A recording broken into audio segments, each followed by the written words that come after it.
Hi everyone, my name is Jan Abesvik. I work at the Norwegian company Motitech, but I'm also president for the Road Worlds for Seniors competition.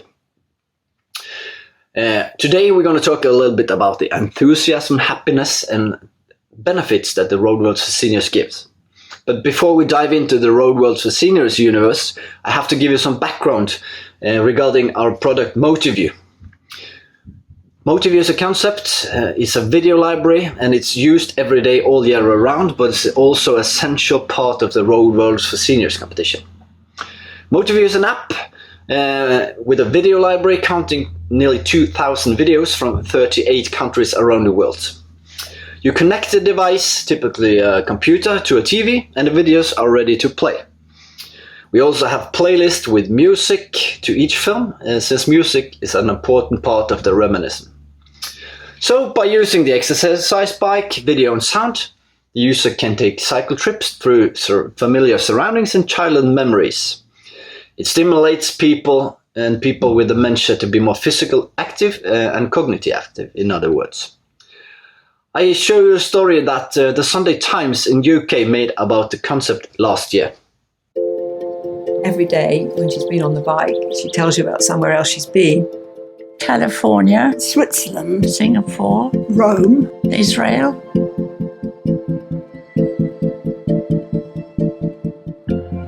This is Jean. I'm parked the bottom here. Let's pop you in. All right, my love. Okay. We're going to go to Hong Kong today. How about Italy? Yeah, that's fine. Right, we're off. Okay. I come up here to do 30 minutes and they put the film on and each time I try and do more. I want to tell the people to get out of the way. We're coming. When coming into a care home, typically people become very inactive. The inactivity would be the reason for rapid health decline, more than actual age itself. Judith, make sure he behaves himself now, sat on this bike. A piece of technology like this will really help in terms of exercise. So exercise is generally going to be good for keeping your limbs moving. It's been really extraordinary to see my mother change because 3 years ago she was pretty much bedridden, and to see her now exercising on a daily basis like this is extraordinary. I was in a wheelchair at one point, then I graduated to the walker. The next thing it'd been the marathon. What really makes this different is that the videos in front of the bike is actually the key here. We build a video library, almost like a Netflix model, so people could choose go traveling or they could find their local memories. I'm seeing places that I should never go to, which makes it even more interesting. You can visit places where they were born, places they might have visited as a child, and obviously then they engage in a conversation.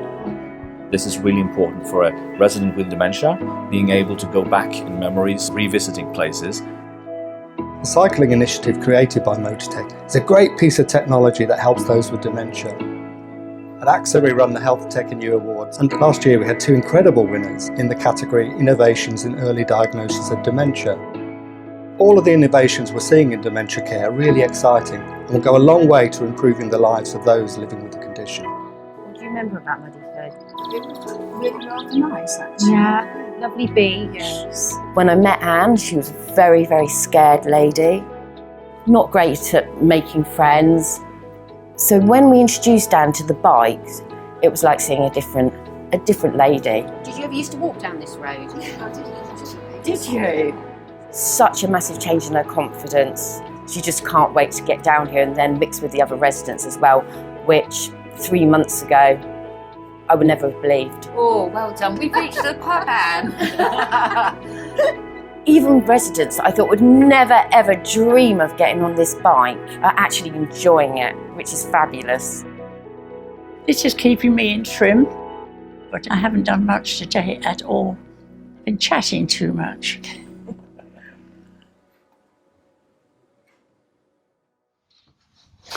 I hope you got some more understanding of what our concept is all about. It all started back in 2012 in the city of Bergen in Norway. They wanted to increase the physical activity among elders living in daycare centers and long-term care. And they bought in special adapted bikes, placed them out, and hoped that the residents would be more physical active, but it didn't happen. Why? Because they didn't have any stimulation. So you can think yourself, you don't place this exercise bike in the living room facing the wall, seeing in the naked wall while you exercise. We use television, and it's the same for these people. So we were invited in, filmed the streets of Bergen minute by minute, put it on the television, and the effect was tremendous. The elderly were actually doing some physical activity because they forgot that they sat on a bike. They were all into the videos of the familiar streets of Bergen. So this is some of the findings of the project back in 2012. You see for yourself, the physical benefits is really good, the mental benefits and the social benefit as well. And all of these are things that we see every day and get feedback from our customers of every single day. So in 2013, we started the Mototech company, are now in 7 countries and have 450 care homes and daycare centers and long-term care facilities around the world.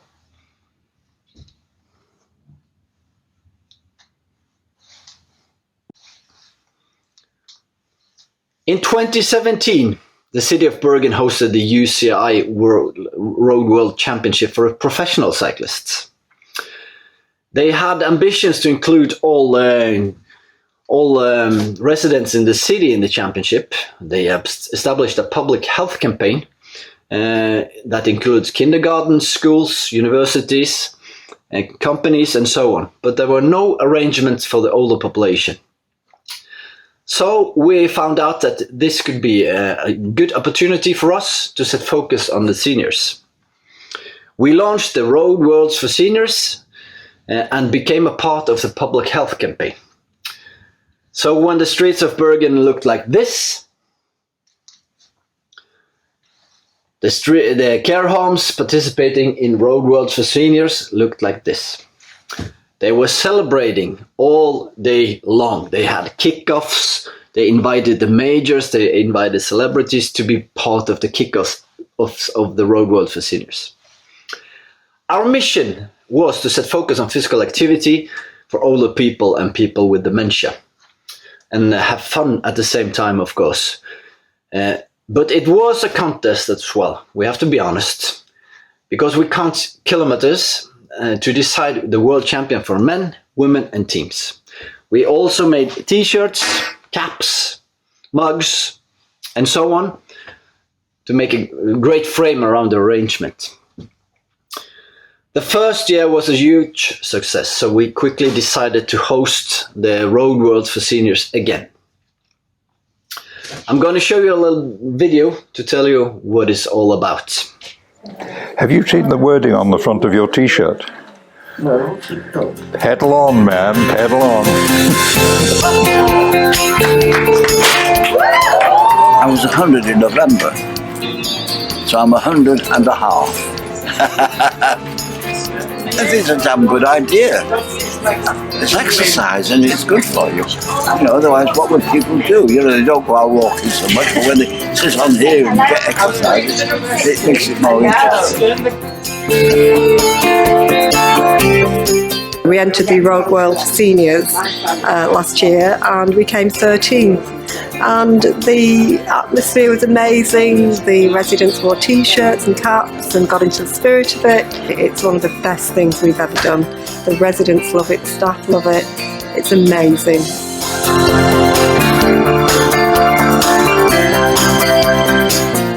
It's not just the physical outcomes, it's much more than that. What I found absolutely fantastic is the videos and the sceneries that people can engage with and the music that's playing. So there's multi-sensory elements to it that will help anybody engage and generate some benefit.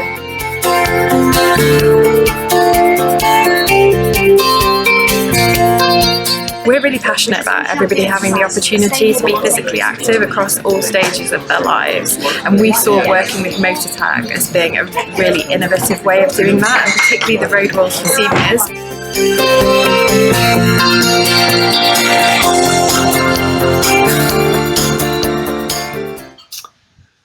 I reckon you saw the joy and enthusiasm the Road Worlds for Seniors bring.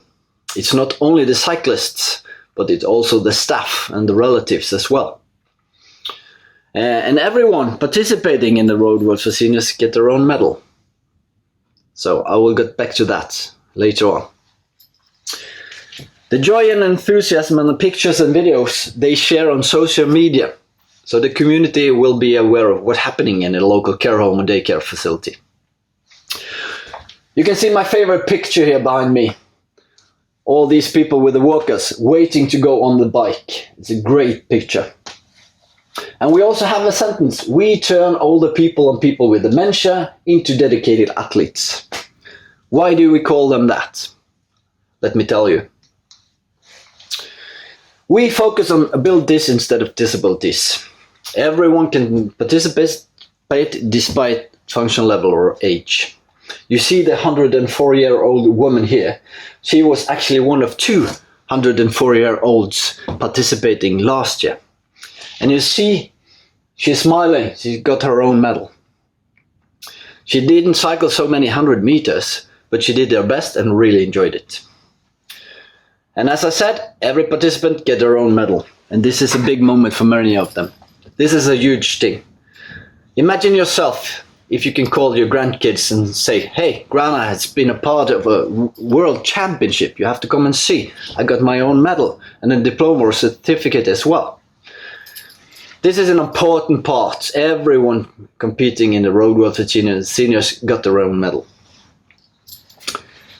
I also get calls from staffs telling me that some older people wear this medal all year around. So that's a funny thing. The Road World for Seniors has many different layers. For some, it's the social interaction, being a part of something, being part of a team, the personal triumph, the joy and happiness that follows. But we can't hide that for some of these, they're in it to win it. They are really dedicated, as I said earlier. On the picture here, it's Norman Cotter. He's French, he's 85 years old. He's a triple world champion in the men's class. This year, he cycled 6,028 kilometers in the 26 days that the competition lasted. That's an average of 230 kilometers each day. He cycled over 8 hours daily. This is fantastic and he's really dedicated. I have to add that Norman is a former marathon runner. So therefore he's in good shape. Sorry. So the phrase that says that the most important thing is to participate, not to win, doesn't count for Norman and quite a lot of others as well.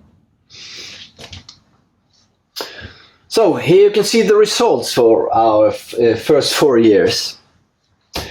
In 2017 we had 1,151 signed up cyclists from 5 countries. They cycled 29,000 kilometers. And you see for yourself, we had huge ambition for this year, 2020, to double it and to be more visible globally. But the COVID-19 situation set a stop for that. But we hope to do a great comeback next year. When that said, we're really proud of our numbers. Over 3,000 signed up cyclists from 7 countries. Norway, Sweden, Denmark, Iceland, UK, Canada and Australia. So despite the COVID, we had huge amount of participants this year as well. And note the distance they covered this year. 26 days, 103,000 kilometers. As I said, Road World for Seniors is a competition for everyone, despite functional level. This is Geir Borge. He has amputated both his legs, but that doesn't disqualify him for competing in the Road World for Seniors. This man cycled 5.7 hours each day, 26 days in a row, only with our hands. The rest of the day, he used to study his competitors in the top flights and making strategies of how to end up at the podium. And he succeeded by getting the bronze medal this year. He said to me, "I am pleased, but if I had skipped the 3 hours out in the sun that Sunday, I maybe be the runners-up this year." Dedicated, in other words. And you see in the picture, the crowd is also very proud of him. And the support team, the staff we call support team, is an important part of a cyclist to succeed. So each year we crowned Crew of the Year, best support team in the world. This is Reidar, the dedicated. He's one of our heroes in the road world for seniors history. Reidar was a fantastic man. Despite many health challenges he had, he used the competition for all it was worth. You can see he had a lung transplant, dialysis patient for several years, and hip fracture as well. He told his doctor, "I have never felt in better physical shape than I am now." The doctor had to remind him that, "Reidar, you are really seriously sick." But Reidar didn't mind. He got the bronze in 2017, the silver in 2018. But Reidar was not only a fantastic cyclist, he had a gift to inspire others at the care home he lived, especially his mate Inge. And you see here on the picture, this is Reidar and his mate Inge. Inge was not willing to cycle at all because of his Parkinson's disease, but Reidar used his skills as an inspirator and got Inge on a bike a few minutes each day. And after a few weeks, he was hooked as well. So Reidar did really inspire Inge before he died late 2018. Inge got 4th place in 2018, but that was not good enough for him. He really wanted to go up on the podium. So last year he did. He got the silver in 2019, but it was a nervous day at the end of the competition. It was really close on the top, but he managed to put in enough kilometers to get the silver medal. I've been told that it was many tears, pain and swearing along the way, since Parkinson's disease really challenged him. I was lucky to be present and hand over the trophy to Inge last year, and I have to admit that was an emotional moment. The staff was crying. Inge's children were there. They were crying. So I really had to concentrate to put in some words for him. A fantastic achievement, and thanks to his mate Reidar. This year, Inge has taken the role as inspirator for the others at the Senior Center. This is really great to hear.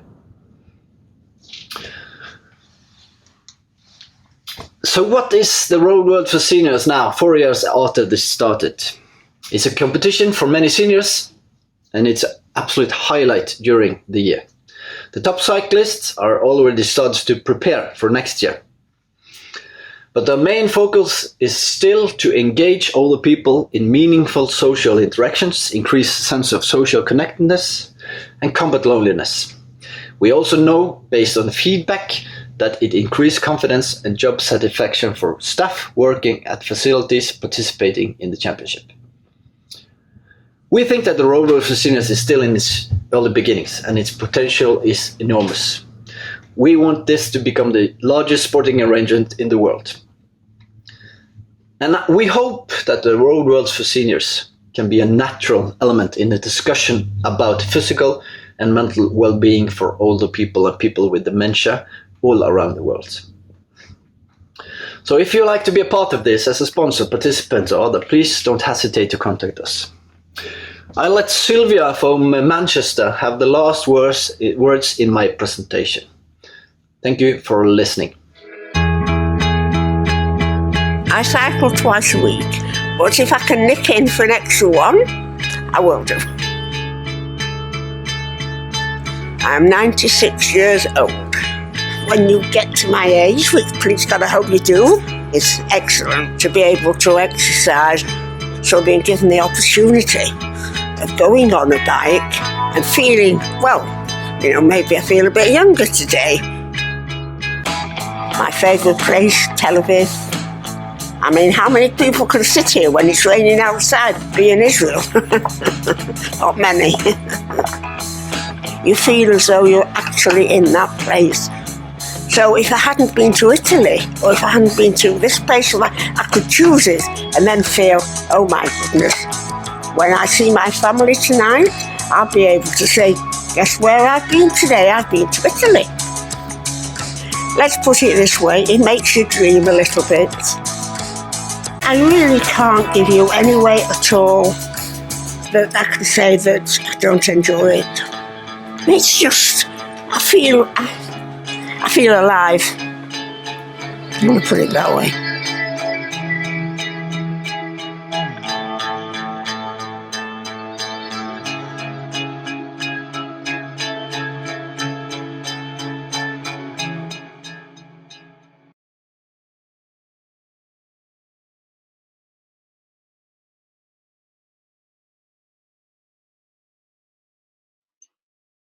Good morning, everybody. My name's Alison Harrington. I'm calling in from Sydney, Australia, and I'm very excited to be presenting at the conference today. So what I'd like to share with you is our program Move and Groove, which is a world-first innovation and the many benefits it can have on improving people's quality of life, and particularly those living with dementia. So we do know that dementia is a large problem globally, that there's over 50 million people worldwide living with dementia. That's projected to increase to 152 million by 2050. And the cost of this is estimated right at the moment at about $100 trillion. And over 50% of residents in aged care are living with dementia. And the impact of dementia is massive. As the disease progresses, the ability to connect with their loved ones decreases, and there's many challenging behaviours. And these place enormous burdens on staff, carers, families, and our healthcare system. And there has been a reliance on physical and chemical restraints, and this has been highlighted by a recent Royal Commission in Australia. It is really a challenge to find a different way to manage dementia behaviours and provide really person-centred care and improve the quality of life for people. And that is what our program delivers. COVID has brought additional challenges on all of us. Staff have to spend more time with infection control. There's no family visits, no external resources. Staff are very busy and short-staffed. Social distancing makes it really hard to engage those living with dementia and also those hard of hearing. And it's also difficult to have intergenerational and cultural programs. Residents are often isolated, confused, and disengaged, and this leads to poor physical and mental health outcomes and a reduced quality of life. And families are obviously anxious and concerned about what's happening.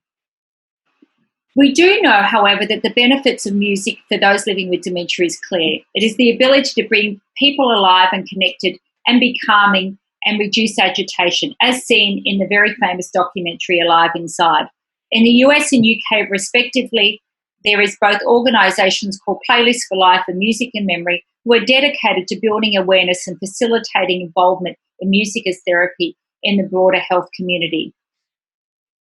There is, however, a lack of music as therapy in aged care facility use. This is because there are just so many barriers, and a recent research report in New South Wales identified these.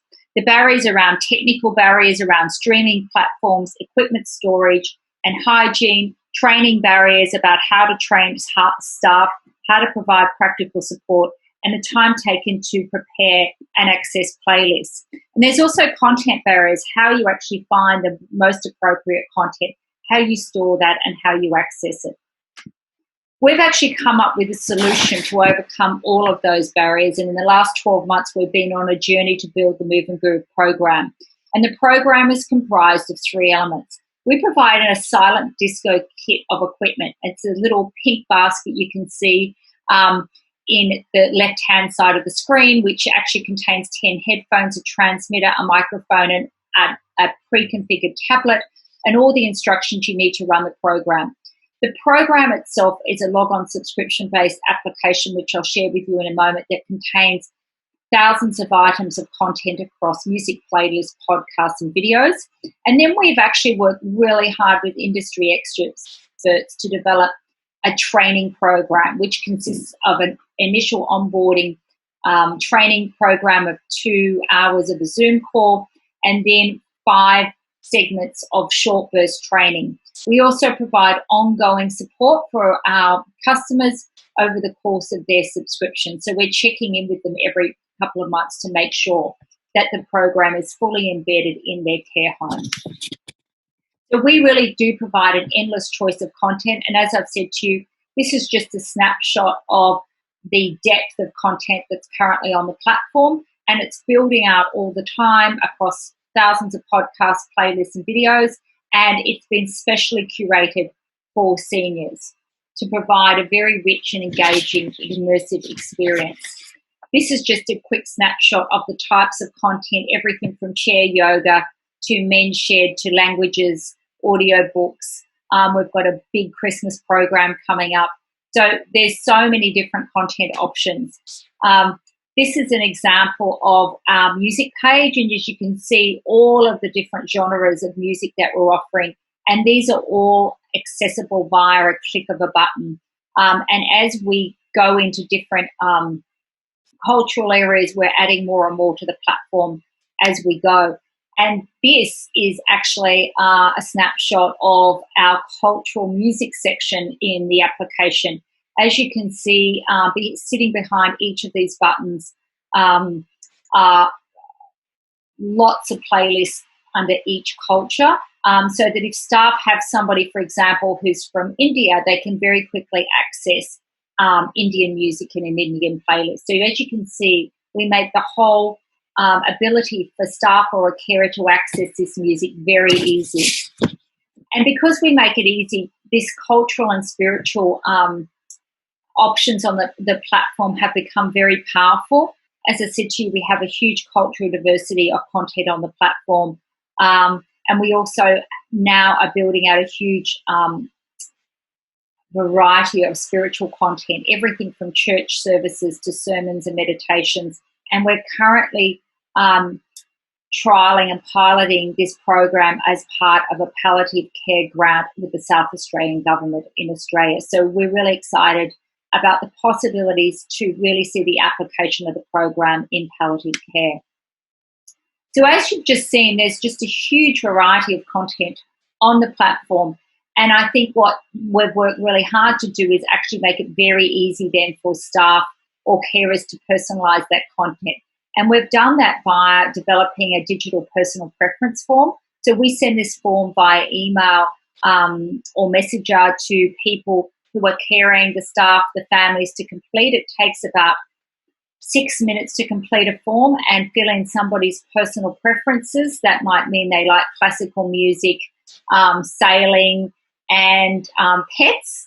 And then we can go and choose content options for them on the platform. And that can be both an individual experience, and I think the power of the silent disco technology with the transmitter means it could also be part of a group experience. So if we have 6 residents who like classical music, then we can have a classical music listening session. And that can be, because of the range of the headphones, that can actually be both together, but it also can be quite social distance. We've had situations during COVID where clients have had residents that are sitting along a hallway, they're sitting in their rooms. This technology works through walls, across rooms. We've had beautiful moments of sitting outside, having immersive listening experiences in gardens. So it's really beautiful, some of the different applications that we're seeing with this program. And of course, for those living with dementia, the headphones make it immersive. And in our studies, we've shown it's a 60% increase in engagement with the headphones. And talking of research, this is a snapshot of our most recent research with the program that came out only a month ago. So we have a research partnership with Uniting, which is one of the largest aged care providers in Australia, and we've been doing this research across 64 sites. And we've been looking at the impact of this program on both the staff and residents. And as you can see in the research results, we are, from initial surveys, we're seeing a reduction in dementia behaviour by 70 to 80%, which we're really excited about the impact of that with the program, and we're looking to do more quantitative work with that in the following year.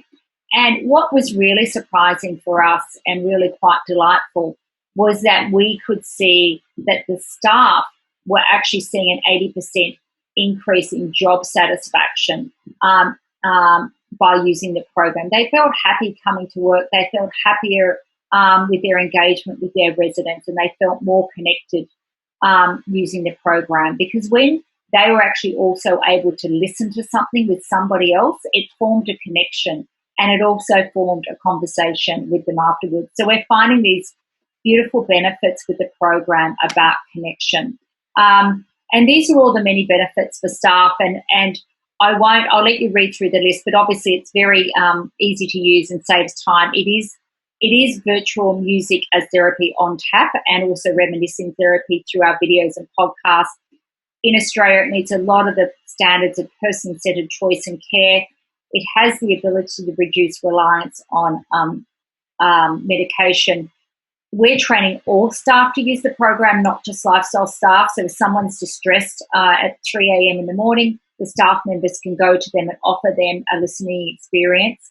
And overall, as you can see, it does increase wellbeing. And we have actually been working with volunteers now, because we see a great opportunity to get volunteers involved with the program. But I'm just going to let you listen to Kathy from Sydney, who's a dementia care specialist in Australia, talking about the program. My name's Kathy, and currently I'm a behaviour consultant for RSL Life Care. I walked into here yesterday, and Karen had 10 residents, all with high care needs, and 3 that have got quite challenging behaviours. There was 10 people sitting with headphones on, absolutely enjoying podcasts, and an hour later they were still sitting there quite happily. And I think it's marvellous, and I want to encourage and help you in any way. And here's another. The residents are here, they're happy, they're engaged, they're relaxed, they're smiling. It's wonderful. So as you can see, it's great for the staff, and it's also great for the residents themselves and the families. You can see all the many benefits on this page, you know, joy, connection, virtual reminiscing, physical and mental health, education, engagement, and of course, reducing anxiety and agitation. And we're proving all those benefits out with our research. So what we're really seeing with our program is the digital transformation of wellbeing. We've provided a platform that's on demand. It provides choice. It can be personalised. It's immersive, and it's completely portable. And as I said, it can be used 24/7 by all care staff. And staff can be trained virtually. We've proved that. We're now trained over 120 care homes in Australia virtually via Zoom, and we've been able to embed the program in their facility. And as we're finding as well, it's actually really providing an opportunity for family connection. So there's just so many amazing stories about the program, and I don't have time to share them all with you, but I just want to share a couple with you today. So 2 on this page I'll share with you. The lady in the bottom left-hand corner, her name is Margaret. She's in a care home in New South Wales in Australia. She actually had quite vocal behaviours, and our trainers were working with her care staff, and we actually discussed with them we found out from her personal preference form that she'd actually played the organ in the church when she was younger. So we suggested that the staff try one of our organ music playlists from church services with her. So it was quite amazing, because instantly she was transformed and actually became very calm, and then proceeded to walk over to a table and sit down at that table and pretend to play the organ. And I think these stories, are just evidence the power of the program to reconnect someone to a past memory and for them to be immersed in it. So that her listening to organ playlists has been a hugely effective way for the staff to manage her behaviours. And now that therapeutically listening to the music is included in her daily care plan in her as part of her clinical care in that care home. In the top left-hand corner, the lady in the green clapping her hands, she's an Italian lady. We have a lot of Italian content on the platform. Australia is a very multiculturally diverse country. So she loves listening to Italian music, of course, and she also gets excited and points at the screen and smiles when she can actually see the headphones and the tablet coming. The staff bring the headphone and the tablet towards her. We also have armchair travel. We have 5 different countries that are video armchair travel on the platform. She loves watching those. And we also have Italian podcasts on the platform.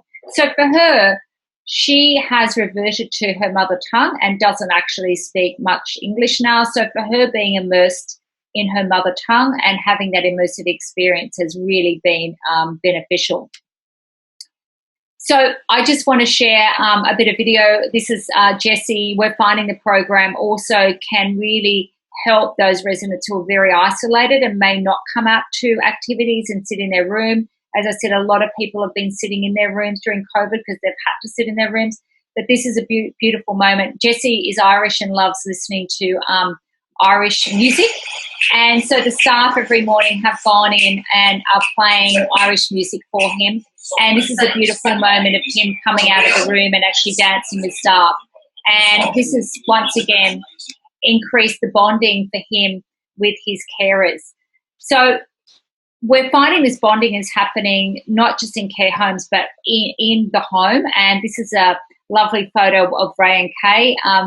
Kay looks after her husband, Ray, who has quite moderate to severe dementia and is living at home. And Kay has called our program a carer's dream. So she's been able to use the program to give herself a break and to actually find moments of engagement for Ray. He particularly likes ballroom dancing. And so he watches, we have ballroom dancing videos on the platform, and we also have ballroom dancing music. So that's been a big hit for him. We're currently piloting the program in community groups and with home care.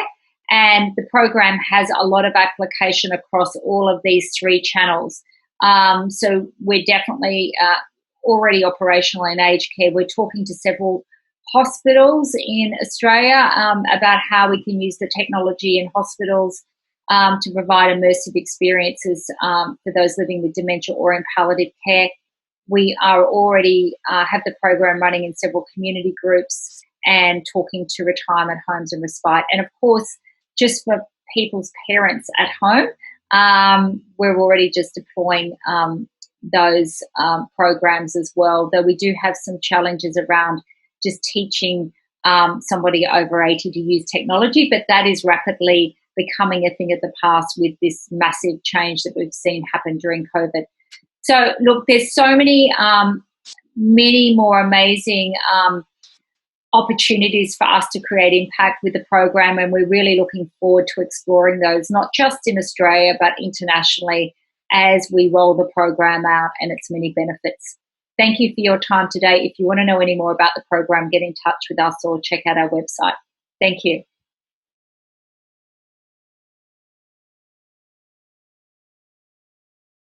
Hello and welcome to this presentation for Workshop 3 on the topic of active aging with technology.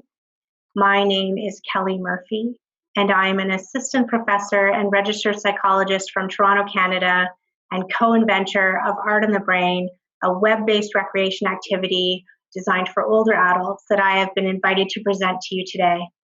I would like to thank Angela Ng for this invitation to showcase our innovation and our research evaluating its effectiveness to date. Art on the Brain is a fun web-based recreation activity that can be accessed on a desktop, laptop, or tablet. It does not work well for smartphones because the screens aren't big enough, and it's been inclusively designed for all older adults, including those with cognitive decline and including those with some changes in vision and hearing. I want to begin by showing you some of Art on the Brain so that you can get a little bit of an appreciation for some of the features of this product and what you can do. Now, at the start of this demonstration, we have already entered Art on the Brain, and we're now deciding what artwork we want to learn about, play with, and mingle over. In this example, I'm going to featured exhibits because I want to select a piece from Flowers and Gardens that I enjoy and see what others might be posting. This is a piece, as I scroll down, I find it, called Water Lilies by Claude Monet. I can learn information about the artwork and the artist. Or I can elect to play by choosing a fun puzzle or storytelling game. Or I can mingle by sharing my opinion or story about the artwork with others in the Art on the Brain community.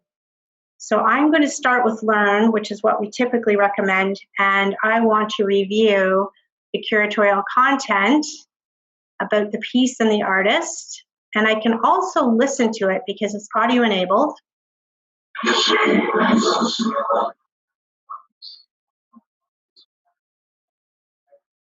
And I can make it bigger to have a closer look.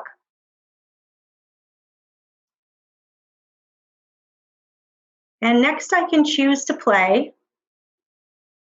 Here we have gamified the artwork with activities designed to reinforce knowledge about the artwork and its visual features through word and visual puzzle games as well as storytelling, all of which tap into thinking skills known to be resilient to age-related cognitive decline. Now I do want to see what others might be saying about the artwork, so I move on to Mingle, and I choose to view comments, where I can scroll through and read some of the posts. Now you may have noticed our canine gallery guide in the bottom right corner. This is Ralph, and if at any time I need some help navigating the features of the application, I can tap on Ralph's head and he will assist.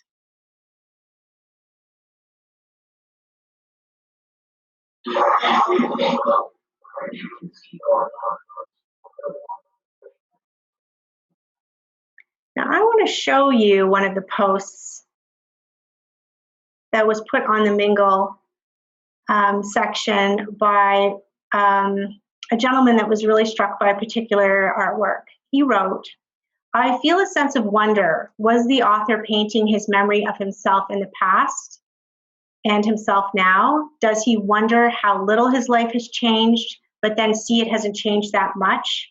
And yet memories of himself are fading? Or are they fading since he captures all of the elements of the clear picture? Makes me think of how I feel about myself at this time of life." I think that this post showcases the capabilities and thoughtfulness inherent in our older adult population. It also demonstrates some of the important features of Art on the Brain, which is the ability to socialize around a topic of mutual interest that is not tied to age, illness, or any of the other kind of daily responsibilities that we might have. This opportunity to socialize can be intergenerational. No special training is required for Art on the Brain. We are the ones who curate the content for the artwork. You do not have to be an expert in art. And we also have designed the user flow and the features of this product to be informed by cognitive aging neuroscience. We do have a team of experts that have assisted us in designing features that capitalize on the preserved thinking abilities that are more resistant to aging and neurodegenerative disease, such as fund of knowledge, personal past memories, procedural learning, and so forth. We also have taken care to try and accommodate for mild vision and hearing loss with having aspects of the of the application audio enabled, and also by ensuring that there are few visual distractions and high visual contrast. I want to tell you a little bit about what people are saying after experiencing Art on the Brain. One of our participants told us that he feels smart and he's no longer afraid of art. A family member noted that it was wonderful to enjoy an activity together that has nothing to do with daily tasks. And one of the therapeutic recreationists that tried it as part of her programming noticed that she'd witnessed residents having lively conversation who she had never seen interact before, despite the fact that they had often been in the same group recreation activity. So why did we feel the need to design Art on the Brain? We created it because of research showing that chronic health problems, such as those relating to sensory loss or mobility changes, for example, can cause reduced access to recreation. And we know that these chronic health problems are more prevalent among our older adults. And this is a real problem because we know from research that older adults also experience health benefits from participating in recreation that can positively influence their mood, interpersonal relationships, and even physical health.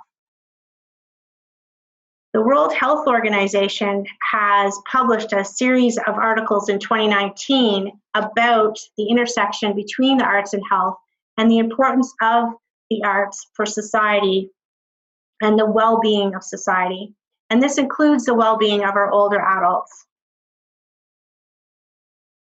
With this in mind, we decided to leverage technology to bring arts-based recreation to older adults who might not otherwise have access because they are not in an urban center where these activities are more readily available, or because they have chronic health issues such as mood changes, sensory loss, mobility problems that limit their access and make it more difficult. All you need for Art in the Brain is a device and the internet. And we know that many older adults do indeed have a device and access to the internet. And they are amenable to using this technology, especially when it makes sense to them. Trends in North America, American technology use show that 7 in 10 older adults aged 65 and older use digital devices daily, with 1 in 3 reporting going online daily to play games. Now, we have designed Art on the Brain to have flexible play scenarios where you can enjoy Art on the Brain together with a family member or a friend. You can play with it in a group. It has an intergenerational appeal. And you can also play with it on your own, maybe connecting with others, such as a grandson, so that who could potentially live somewhere else. So the geography is no longer a barrier. In our work, we do encounter a lot of family members and health professionals who are looking for resources to facilitate enjoyable interactions among older adults. Our first research study, which has recently been published online in the Journal of Applied Gerontology, evaluated the implementation of Art in the Brain in a long-term care setting. This was a setting in Boston, and it involved 31 participants living in long-term care, whose average age was 86 years old. And they engaged with Art on the Brain for 30 minutes, twice weekly for about 6 weeks. And they either participated with a partner or in a group. And we were particularly interested in whether engagement with Art on the Brain could affect positive health outcomes on measures of well-being related to psychological, physical, and cognitive indices, which we know from past research are sensitive to the impacts of behavioral interventions on well-being. We knew from past research that general cognitive ability, mood, and personality could also be factors that might influence how responsive people were to Art in the Brain. And so we also examined for these influences in our well-being measures.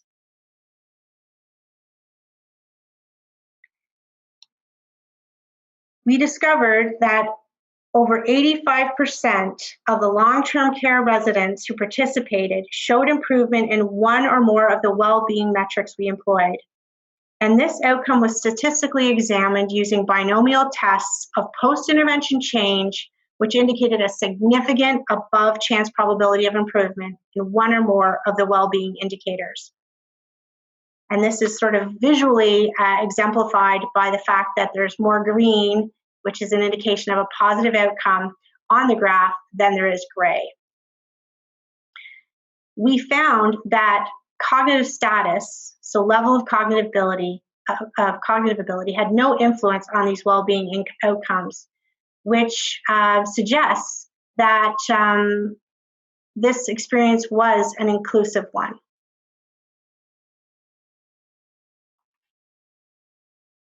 Most importantly, the feedback from residents was overwhelmingly positive. This graph shows that all items were significantly and positively different from 0, which equals neither agree nor disagree on the 5-point Likert scale across the bottom of the screen. This scale was measuring level of agreement about statements regarding art on the brain, which are listed along the left-hand side here.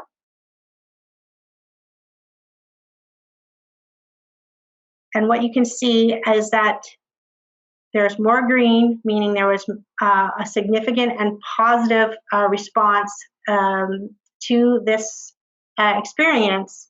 And what we also found was that people who were open to experience, that personality trait of being open to experience, were even more positive in their feedback, as were people who had some lower mood at a baseline before they started the intervention. This is a quote from the Vice President of Patient Care Services at Hebrew Senior Life in Boston, where the study took place. Art in the Brain had such a positive impact on the well-being of Hebrew Senior Life seniors and staff alike. It enabled us to think differently about how we create communities using technology, and we all benefited as a result. Now, we were also interested in how Art on the Brain would be received by older adults living in the community. These were older adults who were not experiencing dementia and had access to their own devices and internet, and we provided them with Art on the Brain.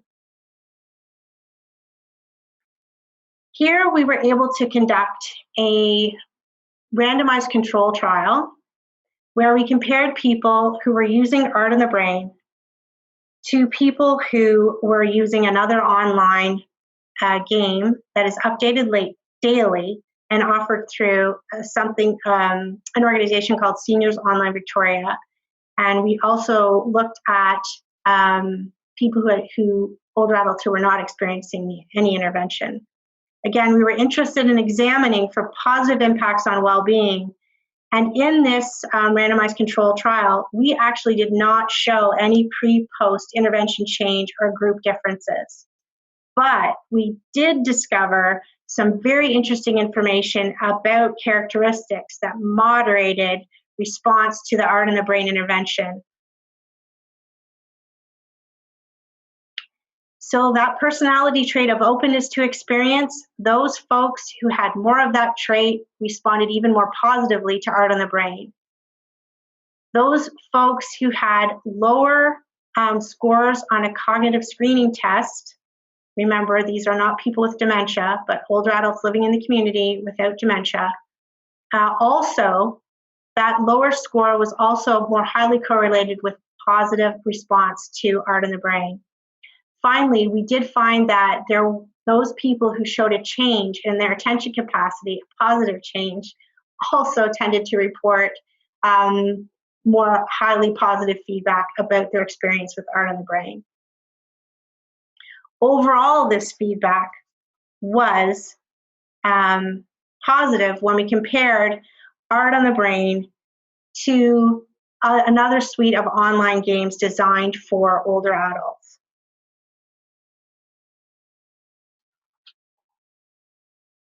This graph here emphasizes that out in the world, Art on the Brain was found to be just as enjoyable as another successfully established online recreation activity for seniors, with both groups of participants having a significant and positive reaction to the opportunity to regularly engage in online recreation. Further support that the technology-delivered recreation activities are of value to our older adult population.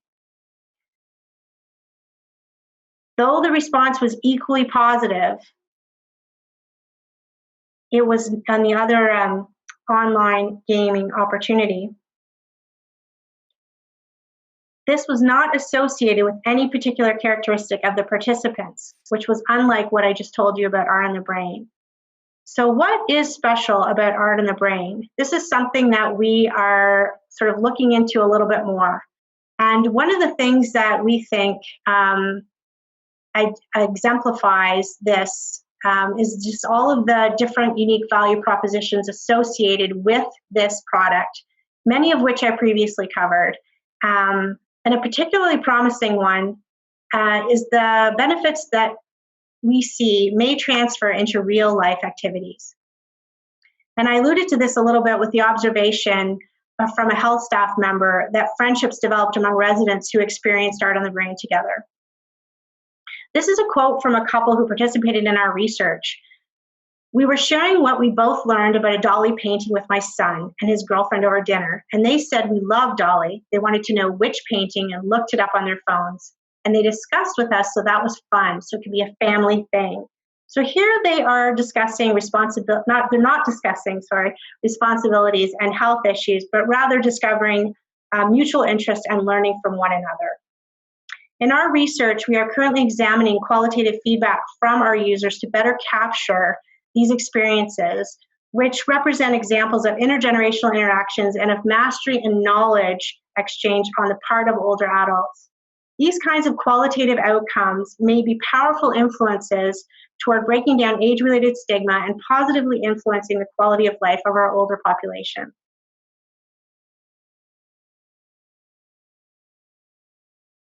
I would like to conclude by acknowledging my research colleagues, in particular, my Art on the Brain co-inventor Aviva Altschuler, postdoctoral fellow Swathi Swaminathan, and our Art on the Brain content manager Alexandra Brown, the tech developer QOC Health, our museum partners, and also our various funding sources that have supported our journey in innovating and evaluating Art on the Brain.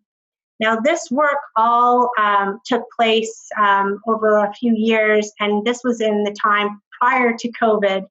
And I think that any of us who have been looking at technology and trying to leverage technology in a way to promote health and wellness in older adults have a particular interest in seeing these kinds of innovations get into the hands of our older adult population, because Art on the Brain may be important for providing people with opportunities to socialize and connect when we have something like COVID-19 preventing those connections from happening in many ways. And also, it provides an opportunity for us to get our minds off the pandemic and the impacts on our lives.